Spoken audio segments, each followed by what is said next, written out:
الله وبركاته. اللهم صل وسلم وبارك على سيدنا محمد. اهلا بيكم في منوعات هالة الجندي. النهارده وصفتنا عن تفتيح الاماكن الحساسه بطريقه رائعه جدا، كمان ازاله الروائح الكريهه اللي بتبقى موجوده في الاماكن دي. كمان مش هتلاقي اي تسبغات في المنطقه دي اللي بين الفخذين. بجد رائعه جدا، لو استعملتيها مش هتبطلي تعمليها، بل بالعكس هتستعمليها دايما وباستمرار. وهي دي معلقه كبيره من الحنه البيضه. الحنه البيضه دي هتلاقوها موجوده عند العطار اهي، دي معلقه كبيره. طبعا انت بتعملي الكميه على حسب الاماكن السمراء اللي عندك، اللي هي بتكون جامده جدا. على فكره مش الاماكن الحساسه بس اللي ممكن تفتحيها، اي اماكن غامقه في رجلك زي الركبتين، زي بشرتك. على فكره ده كمان للبشره حلو جدا. وهي الحنه البيضاء اهي زي ما انتم شايفين. هنحط ايه؟ معلقه كبيره من الزبادي اهي، هنقلبها كويس جدا اهي زي ما انتم شايفينها. بصوا بتبقى جمالها قد ايه، حلوه قوي قوي قوي اهي. كمان هنحط مكون حلو جدا، هنحط كمان معلقه لبن بودره. بصي معلقه صغننه، مش لازم تكون كبيره، اوكي.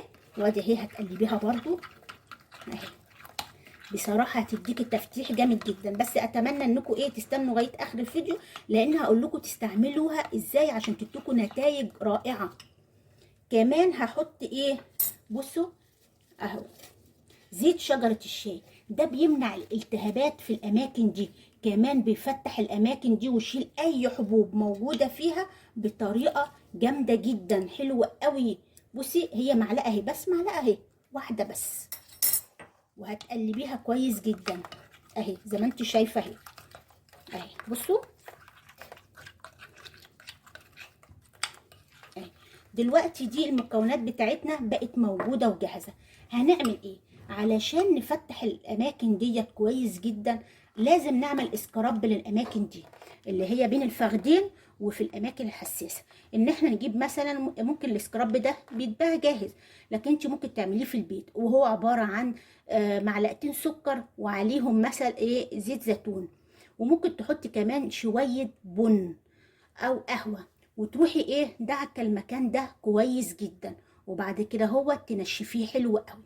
بعد كده اهو هتحطي الماسك ده اهو. بصوا الماسك اللي احنا عملناه زي ما انتم شايفين كده، هتروحي حطاه كده اهو. بصوا كده، وهتفضلي مثلا تعملي مساج للمنطقه الغامقه اللي عندك اهي اهو زي ما انتم شايفين.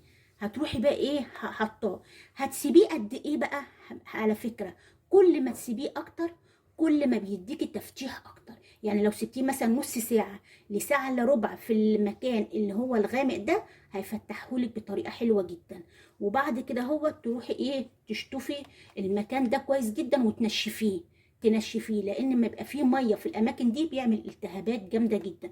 لازم تنشفي مكان الشاور، وتروحي حاطه بقى اي زيت موجود عندك، سواء مثلا زيت الزيتون، زيت جوز الهند، او اي مرطب. بجد لو استعملتي ده يوميا كل ما تعملي شاور هتفتح المنطقه دي بطريقه خيال، سحر، والله العظيم سحر. هتلاقيها فتحت لك بطريقه جامده جدا.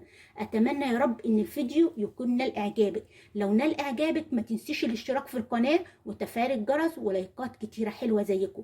ونتقابل ان شاء الله في وصفه جديده، وان شاء الله تكون جميله زيكم، وانتوا تكونوا في منتهى الصحه ومنتهى السعاده اللي في الدنيا. والسلام عليكم ورحمه الله وبركاته.